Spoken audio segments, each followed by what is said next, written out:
Everyone again, welcome you to the Residency Unlimited studio space or gathering space. This conversation is part of the residency's program Meet Over Lunch series. And my name is Lili Rebeka Toth.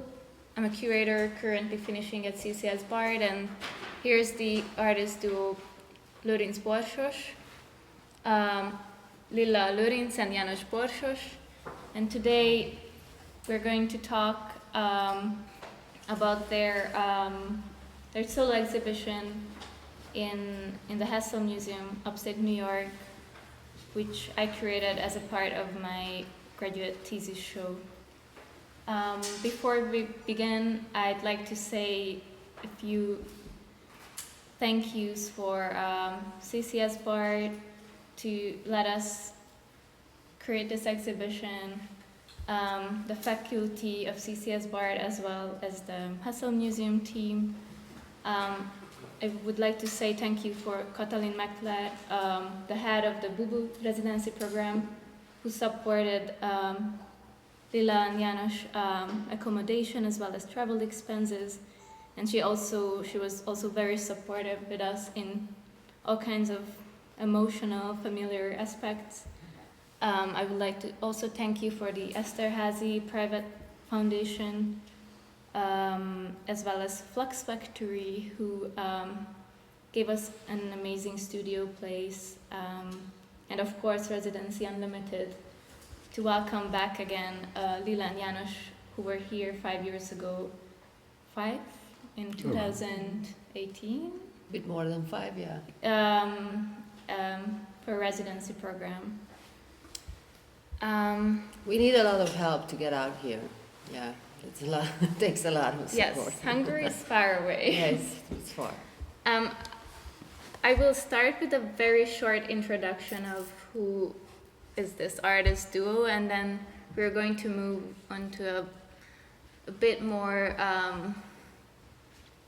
free discussion. And I'd like to ask you that in any part of the conversation, if you feel to have questions or if you want to intervene, please feel free to do so. It's a lunchtime discussion. And I'm prepared for random pictures during. Lőrinc Borsos are neither one nor two, neither husband nor wife, neither art nor anti-art. Rather, this name denotes the place where all these movements and convulsions converge. We cannot know how many are inside this seething cauldron. They are legion. These were the words of the poet and aesthete Mário Z. Nemes. In 2008, Lilla Lőrinc and János Borsos gave birth to their hybrid artistic identity, Lőrinc Borsos.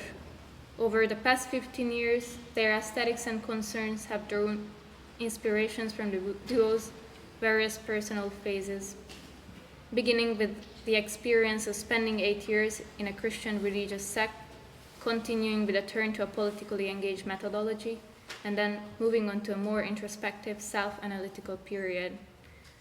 Their most recent works are marked by collective world-building strategies connected to video game narratives, role-playing games, and the surrealist tradition of the objet trouvé. Sorry for every French people. Yes, so then what? Yeah. Yes, well, so we have questions to each other. Yeah, we have few. Maybe I'll start with the fact that in a kind of chronological or artistic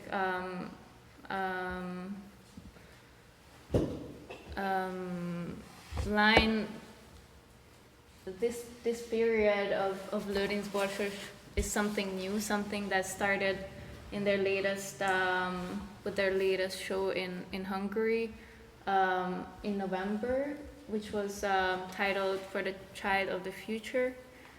And I started to work with them during they were preparing for this exhibition So many of the artworks that they were exhibiting there came to Bard as well. The show is titled Narnia is a Lie, and maybe I can begin with the question, what is Narnia for you? What does Narnia mean?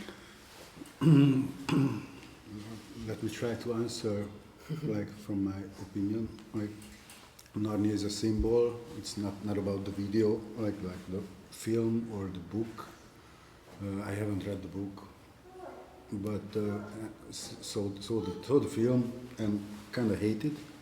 I mean, like I didn't find it so characteristic.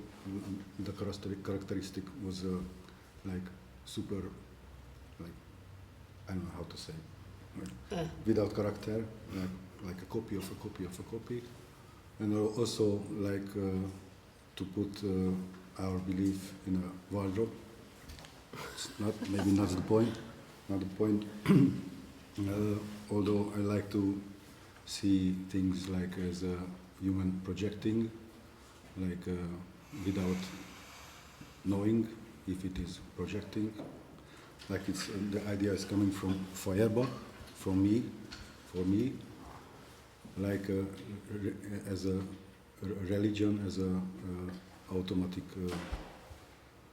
projection of the human, and without knowing if it is happening, and then they are just outsourcing everything which is not really bearable in the mirror, and giving names and anthropomorphic creatures like as themselves. And does this sentence somehow, or this word of Narnia, appear in the exhibition, or? Like as a door and a connection from, like maybe I go to the exhibition pictures more. There's also the fact that the exhibition itself opened on Saturday, so we don't have the official documentation on it. We Yep. have some photos that we made. So there is this work. Well, let me go back to the original exhibition, because in the exhibition in Szentendre that we did, we had quite a big space, and we could manage somehow to break the actual walls of the museum and make a little like in the background of everything, like a new door to a new space, and this was revealed actually at the end of the exhibition. As you can see, we broke a lot of walls, and behind this wall there was kind of like an empty space, or like a trashed space, and we discovered this. And in the beginning of the exhibition, Narnia is a Lie was just spray painted on this seemingly a door, something. And at the end of the exhibition, we opened this door, and there we placed new works, actually not our works. These are collective works of this collective that we have called Legion. And so they went in there and they did some works there. They were working actually there, and they placed stuff there.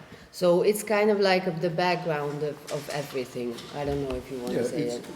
It was a temporary space for those who were like. So in some ways, Narnia is a Lie was a sentence that was often repeated in these Legion workshops, appearing on merch, appearing on the wall, appearing on just random paintings. And then we sort of chose this title to signify a space where anything is possible, or where you don't have to do any kind of, you don't have to believe in utopias. You can just go and find yourself in this chaos. Actually, sorry, but in this exhibition, it kind of went into an institutional critique kind of way, this Narnia, because originally Lili's idea it was actually offered to you that the artists who you work with can work with some pieces of the Bard collection, the Hesse Museum's collection. And we were very happy because Jenny Holzer has these marble benches that have these altruism, collections of altruisms. Tourisms. Okay, tourism. Almost. What the? Okay. So, and we also have a video work which is kind of like, it can be related to these tourisms or something like that, which is kind of a horoscope about sentences from a daily horoscope called Co-Star, which is really funny, and I love it actually. And we, for the original exhibition in Szentendre, we did a video work with these sentences. And we really wanted to work with Jenny Holz's original marble bench. But we wanted to move it out from its original position. And well, we faced that it's kind of impossible to handle artworks differently than how it's supposed to be handled. So we got into this kind of argument for a while, but then, well, it didn't happen. So we actually made our own version of Jenny Holzer's bench. Well, it's not marble, but it's marbled. And it's really something that we did here, with the tools and with the space that we had, like really thankful for Flux Factory, because it's amazing that we could work and get some materials and actually do the marbling in a ditch. In a pond. In the pond on the rooftop. So it was really nice. So we did this work, and this is actually also, again, like Narnia is a Lie. It's not the original work. Sorry. Yes, so in some kind of way, inevitably, you ended up forming an institutional critique that you wanted to create a conversation with Jenny Holzer, but at the moment when we wanted to begin this conversation, it was a little bit too late to actually discuss this issue of intervening with the art, in the artwork. Therefore, this conversation never happened. But maybe we can go back to the. But back to the Narnia question. So Narnia for me is like a symbol of ideology and how to work under ideology, like as a nation, like with a special kind of government, which is not like contemporary art or like more like to have fake pasts and put every money into ideological filtering. So how to be free under this kind of system is like not like escapism, but more like to make this term, like I like this term, autonomous zone, where you a little bit push back all these kind of ideological thoughts and make your own bubble with your own law, and like and then share this bubble with others to have like communal kind of being, like existence. And back to the exhibition, this marble piece, fake marble piece, fake Jenny Holzer, had this fake door on it, and then you don't see, but there is a little mechanism on it, and which is knocking like constantly, and the sound is going through the space. You can see this black line there, and there is another room which is not so dark like this, and there is a throne kind of something like DJ desk, and the sound is amplifying there, making a kick drum somehow, and like it is knocking on this Narnia door, which is never opens, but in a temporary way maybe, because every 3:00 a.m. there is a change in the light system, and there's a stroboscope which is starting to work. Maybe it's a picture. Shit. Yeah, Again. so there is a performative aspect related to the exhibition, which is if anyone visits the exhibition at 3 a.m. every night, a stroboscope light turns on with an amplified beat of the little knocking figure on the Narnia door. And this was kind of this idea. Where does this come from? Yes, where? Do you want me to answer? Yeah, or- you answer that because it's from I your. think we were just trying to your side. think about some performative aspect with the exhibition, and around this time I was telling them about this superstition that goes around in CCS among CCS Bard students, that every 3 a.m. The natural forces become stronger, and sort of the world opens up for another sphere, and we just wanted to dedicate this moment every night for something different. Are they windows, sorry? Is that what we were seeing, is it? So you're Yeah. looking into the So gallery? Mm-hmm. Right. the gallery originally has these 4 corner galleries with windows, and I commissioned the work from them to create something like a cathedral-like. I mean, it was not my idea.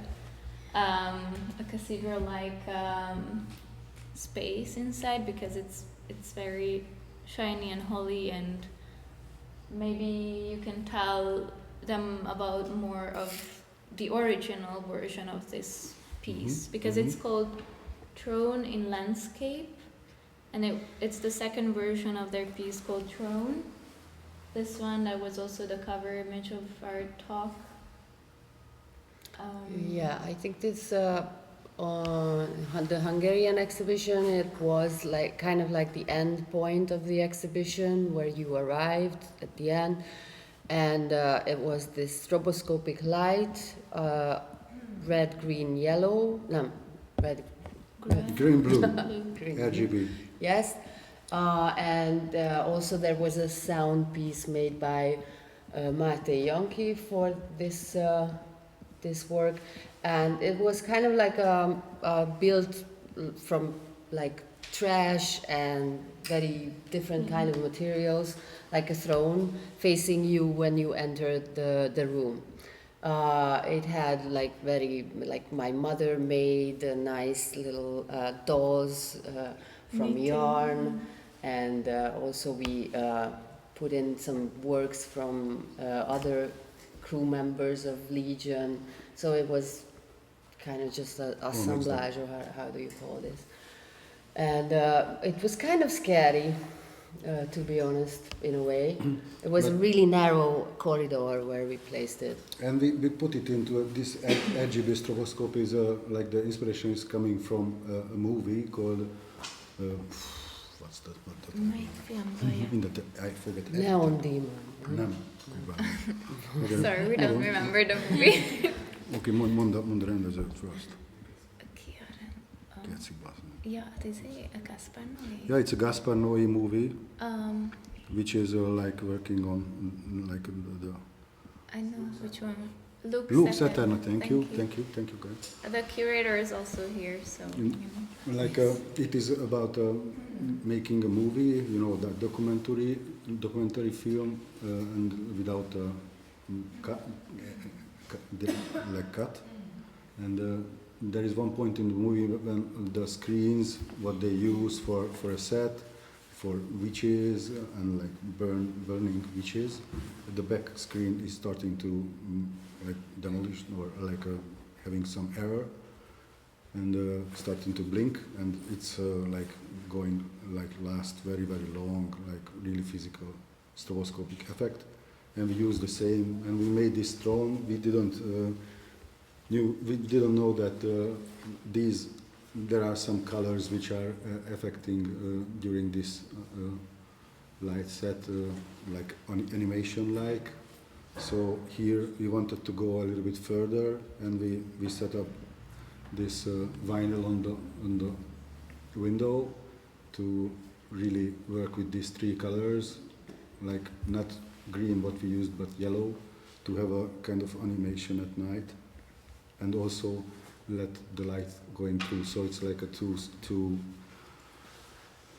It has to have like two goals in the same time. So in this way, there is this dialectic division between these two spaces. There's one room with darkness, and the other one is more light, more holy. And the whole exhibition itself has this aesthetics that could resemble some kind of video game aesthetics or role-playing games, with all of these hidden secrets that you can discover yourself. And to be honest, I feel like until the moment we installed everything, we didn't know how it is gonna look like. We neither, I think. We never know. Yeah. We never know. It's very frightening at the last moment, but then it's... Do you maybe want to talk a little bit about your collective ways of art making? You already mentioned Legion, which is this collective drawing groups, and how do you make art? Like actually, like how is the method? Especially with your former exhibition in Hungary, you credited so many names. All the installations and sculptures had multiple artists credited. Yes. Well, even like our shared identity is like a made-up identity. So we already chose this when we started to work together as a way to, you know, put our very best inside and still have the room to, you know, just play with any idea and anyhow. So it was kind of like a playground already, that we felt it's a more free, more safer and more free space. But we started to have more collaborations, and somehow to avoid hierarchical structure, we a little bit step back with our name, and that's why we made this Legion group, which is like something different, where we just also just part of it. Yeah, but if you want to be part of Legion, then you also have to lose your name. So that's like kind of like where we are headed. Like this exhibition, of course, wasn't made under that name because we were commissioned to do, you know, whatever. I don't know how we're gonna, you know, like evolve into just be Legion. I mean, I would like that, I think, but maybe that's the future. Maybe they can do stuff in the same time. yeah. We'll see. Just for a little bit for the audience, Legion in this is this collective workshops that somehow naturally formed itself from Lilla and János studio in art quarter Budapest, in the outskirts of Hungary, where we sort of opened up their studio space for artists as well as anyone who were... It really looks like this, actually. Who were joining to their parties, their electronic music events, and just, you know, they started to draw together. And somehow this collective drawing became a very natural and serious part of their working method. Well, we had to survive COVID as a kind of like a collective, because this place where we have our studio called Art Quarter Budapest, AQB, it hosts a lot of artists, and by that time, during COVID, a lot of people were stuck there, so we lived there in a way, and we started to just kind of work together and do these collective drawing sessions. And the nicest thing about it was that there were so random people there, like not only visual artists, there were like musicians, like dancers, like a mechanic guy, whatever. It didn't really make sense to, you know, who knows how to draw, whatever. No, that's not the point. So we started to just collectively do these, like every time you pass on your work, and then the other one draws something into it, and we go in circles for a while until somebody feels that it's done. I don't know. So that's how it started, and it kind of became a regular thing, and now it's something that I think there is a need. It's an own, exercise. yeah. It should happen from time to time. So tonight, actually, we're organizing Yes. some kind of music event, And the drawing session as well. and we'll include the drawing session. So feel free to come So by. I like this picture very much. We are making a movie until we are here, like called Vampire Skate Building. We're gonna show some footage tonight and some masks also. You can join. Yes. Sorry for the chaos, but yes. So in a way, all of your aspects of life is kind of a playground, or Yes. you Well. turn all the aspects of life into your artistic material. Should we talk about this piece? Well, that's the kind. Yeah. Jump to the next one. There was an action before, like in the 60s, 70s more like, when Victor Vasarely, Hungarian artist.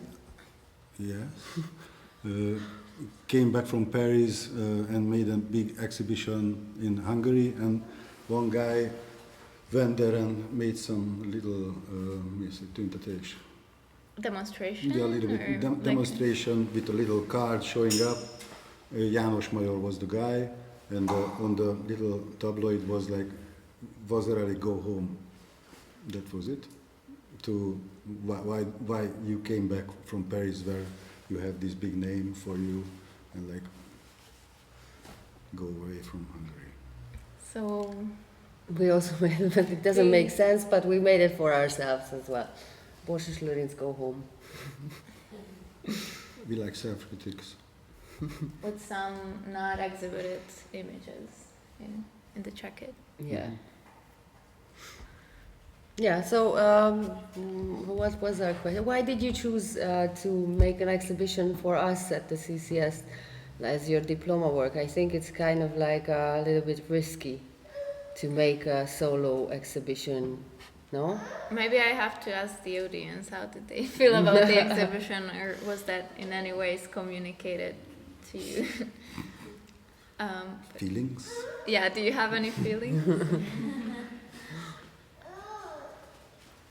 I can start by saying that I was living in Hungary before, and coming to the US was a great shock for me in every ways. I think like the kind of art practice that I am used to in Hungary, where sort of the curator works closely with the artist. The curator is almost like an artist. Or a therapist. Or a Therapist. Therapist. And maybe it's also the failure of somehow the socialist turn or the capitalist turn, but there's not so much of a focus on the actual material, the commodity of art. And for me, this kind of individualistic tradition in the US, where the artist has to represent herself, and there's always an object that comes together with the artist. I don't think that I could find myself in this way, and I wanted to show a different kind of art practice where everything comes together so naturally and Yeah, but it's also unpredictable a little bit, like yeah. It was really difficult to work together with the museum, and I'm not saying I received all the helps, and I received a lot of patience from the museum when planning the exhibition. It was super difficult to work on a project where you don't know where you end up. You have deadlines, and you have to pay for your artist and communicate with the installation team what is going to happen. And we didn't know, I think, until the very last moment. Yeah. But I think in some ways it was, or I feel successful to be able to show a different kind of art practice when, I can't really say what this exhibition was. It can be about the hardships of Hungarian artists during this current government. It can be about a new aesthetic turn that is defined by this darker imagery. It can be about neo-Gothic art. It can be about collective art. But there is no clear one solution for that question. Yeah, so it raises more questions than gives answers. That's it. Yeah, and I think this is somehow the point of art, to sort of be able to turn the everyday into some kind of magical. Yay! Yeah. What is your opinion? How do you feel about the show? Yeah, that would be it. Like, I am satisfied when I feel that magical touch that for sure I didn't do it, so something happened. Something above me. That's when something, yes. But that's the thing that you can't really, like, want and grab, and so that's why you need to look. That's my opinion or my method. Like, that's not necessarily true for everyone, but in my opinion, it's like you have to wait a lot. And at the last moment, maybe like it happens. But he's like dying of this. I don't like waiting. He doesn't like waiting and doesn't like last moment. So that's really it's very stressful for me. Like that's why I try to prepare every variation before, like as a plan, without knowing what's the concrete situation and what will be in that moment, to avoid maybe there will be no answer to the question is what's the idea or something like that. You prepare for like 20 scenarios and the 21st happens, so like yeah. I think there are some people are messaging that they're in the waiting room in Zoom. Sorry to interrupt. Shall we move into questions for everyone, or how do you feel? Do you want to talk about something specifically that we didn't mention? I don't know. Maybe do you want to talk about politics? I hope not. Yeah, when preparing for this talk, we were warned that probably someone will ask about politics in Hungary and how.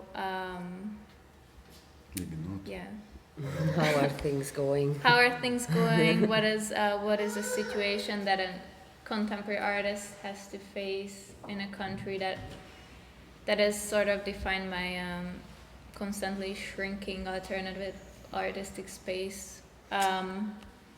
Do you want to talk about what is your Well, I think it's also important to mention that when we were here like 5 years ago, that was kind of like the end of when we really realized that like the practice that we had before, which is like constantly reflecting on actual political questions and problems and whatever, was kind of drained, and we started to think about this new method of uncertainty, or leave more space to things that seemingly don't really connect or match or whatever. And we did actually an exhibition here.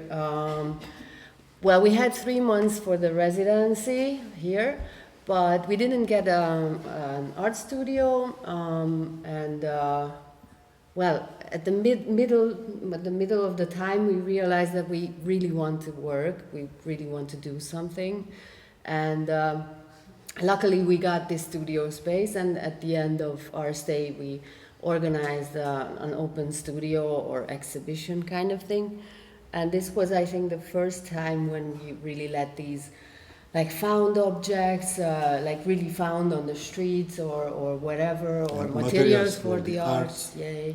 Yeah, we just gathered these things together, and it formed kind of like a magical, I don't know, like remains of a magical journey or something like that. And it was really an important phase for us to do this exhibition, and also to be able to do it. That was like in a month or so, was really like a triumph for us. And also that was a nice, that we acknowledged that we are those kind of artists who need stuff to work with, like materials, and like do really something. So after, when we went back home, then we made an exhibition in Glaciard Gallery, which kind of was, for me, was kind of like the closing of that chapter, like the chapter that we had before. About this reflecting. I don't have photos of that, so I put another thing.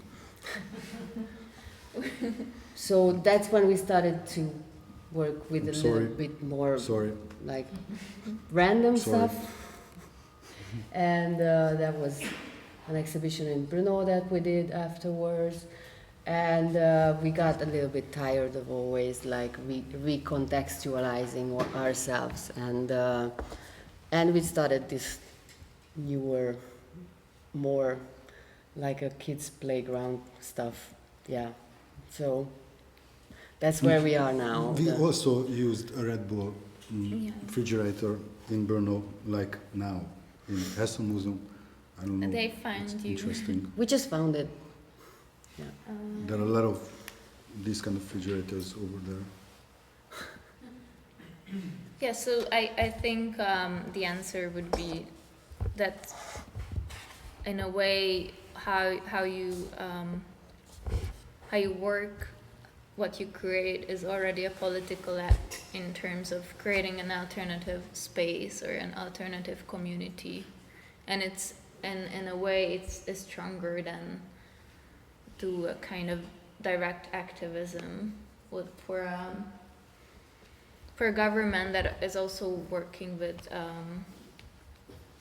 using or reusing and reforming Christian traditions and formulating new kind of mythologies in some ways.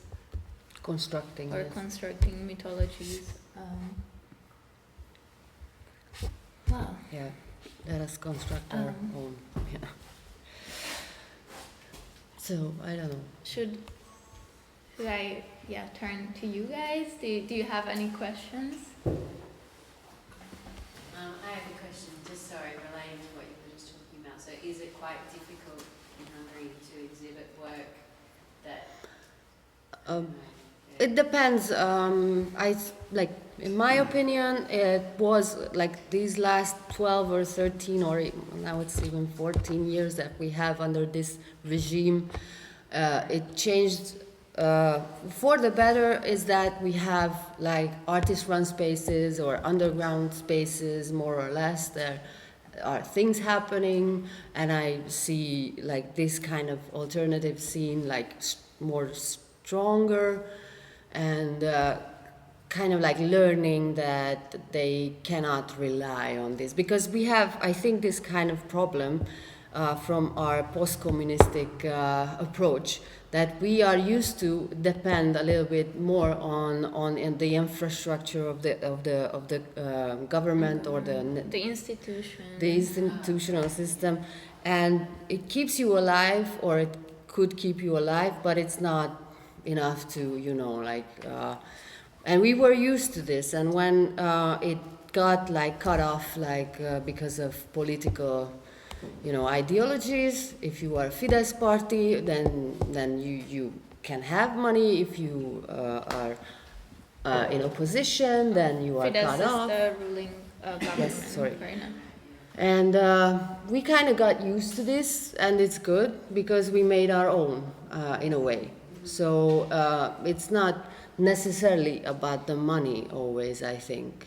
So you gotta try to find sources in different ways, and these things can be different kind of támogatás, support. It can be you get a space, or you get somebody to renovate something and you can do something there. So in this sense, temporary spaces, like what you didn't find with the things what you had before when you relied on the system, like it's a new glass to put on. It's like new underground possibilities, like really.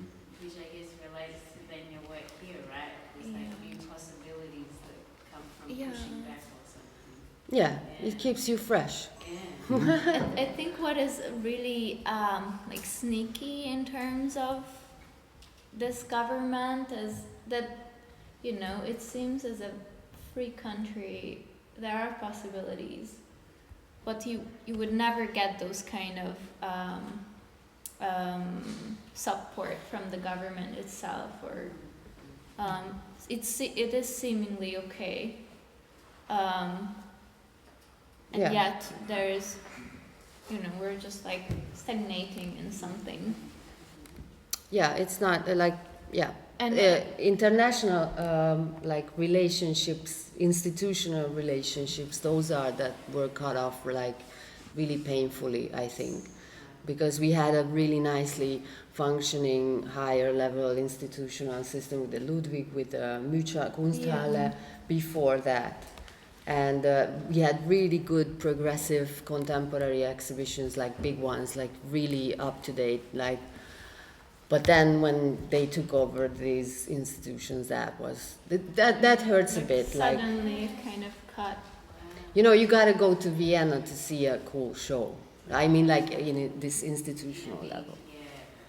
But that's not far though, and you don't have borders really. So that's Well, also and you never know. Actually, You we do never have know. borders for now. in South, or I don't know, I don't know. against immigrants. Yeah. Well,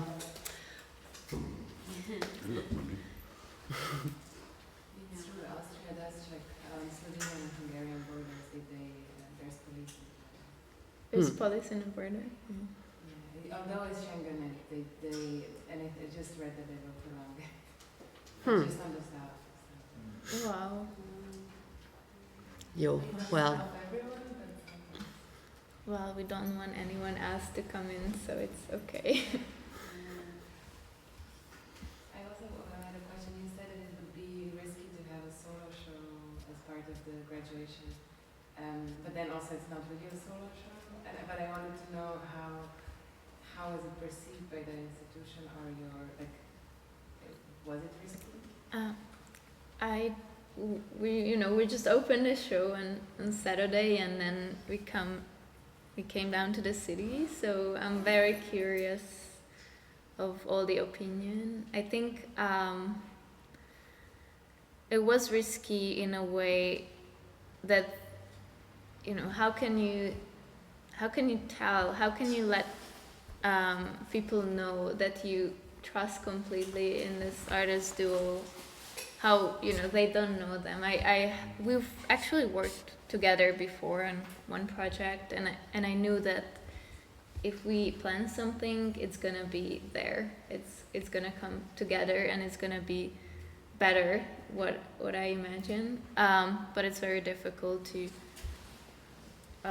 communicate to a new institution that they can trust in these people from that far. And I think this is why it's very risky to sort of, you know, put everything on one play. I've seen all the struggles of my my classmates, and sometimes in the very last moments, artists step back, or something happened with the planned artwork, and you know, when you only have just sort of like one duo who are you working with, then it's really risky. But it happened. yeah, well, You know, you're not putting wall text on these kind of stuff.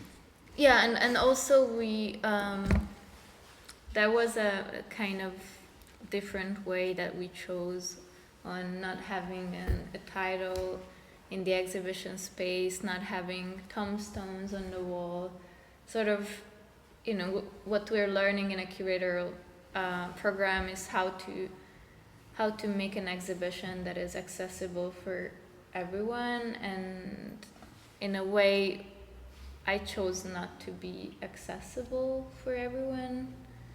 I chose to speak in a very different language. And I will see, you know, maybe I'll get the critique of not being too clear for everyone.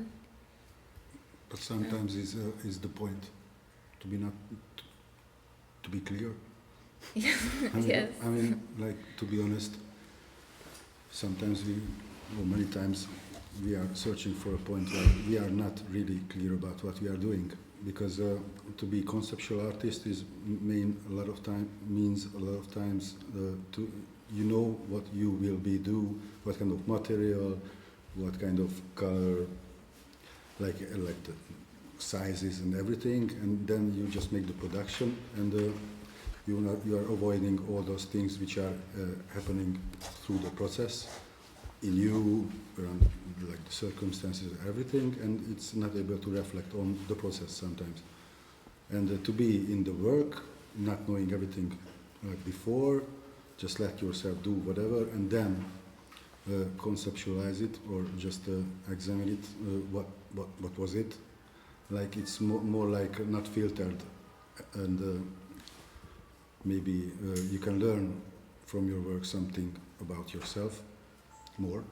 It's not about having the, like, I saw a Warhol documentary, and there was a guy who is still living, worked in the factory before, and he said this thing, like, which I really agree with, like, it's not about having a brand and then you paint or like represent this brand, what that means you, and like spread the word like this, but paint to get to know yourself more. So do it first. Just do it. Filter later. Yeah. Is there any more questions? I have another one that is off topic, but the religious cult, how are they? How did that happen? How did you get in or out? Well, we were offended a few years ago still by using the word cult, because it was a Pentecostal church, and we really got like this life-changing experience around 20 years ago already. 20 years ago? Yeah, it was 2004. Yes. Yeah, so we really found ourselves in this Pentecostal church, and it really changed our lives for the better, yes. And we were really a bunch of people, friends, who changed their lives. And we put aside a little bit art practice, but it always came back. So we tried to live our faith also like this artsy way, so to say. But after a while, it raised, a lot of questions came up, like the system itself, how it works as a group of, like a large group of people.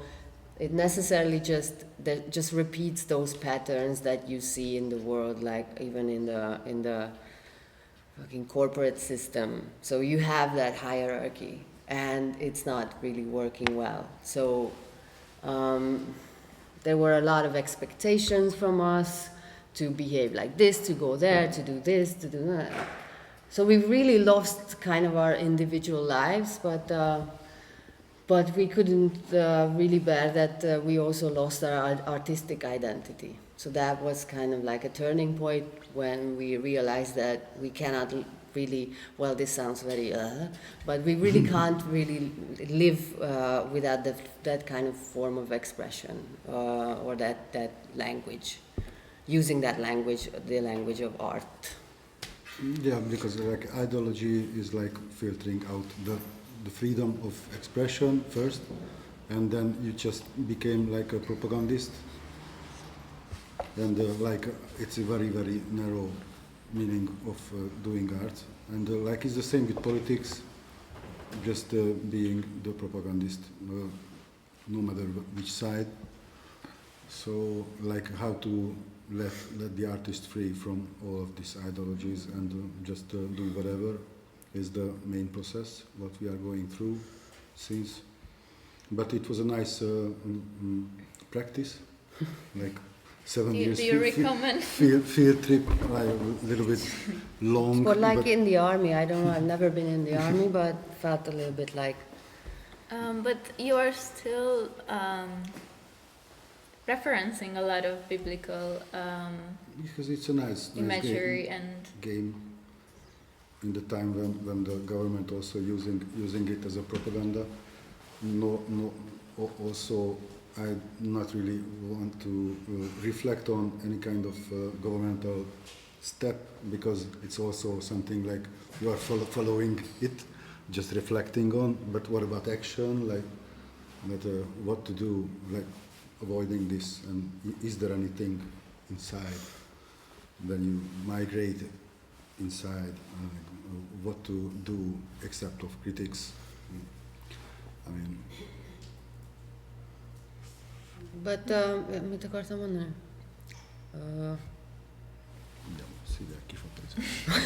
Yeah, no, not that one.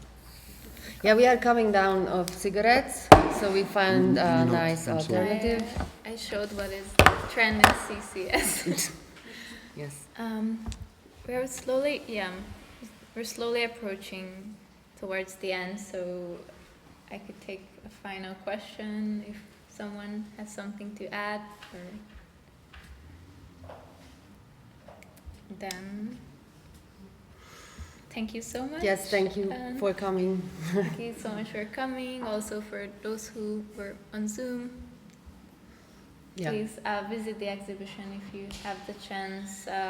It's open until the 26th of May at Bard College. It has some museum, and tonight we are going to organize a party at Flux Factory to sort of launch our film project with Anna Nemes, who was also here, and Zsolt, and Mate on our vampire skate building avant-garde video.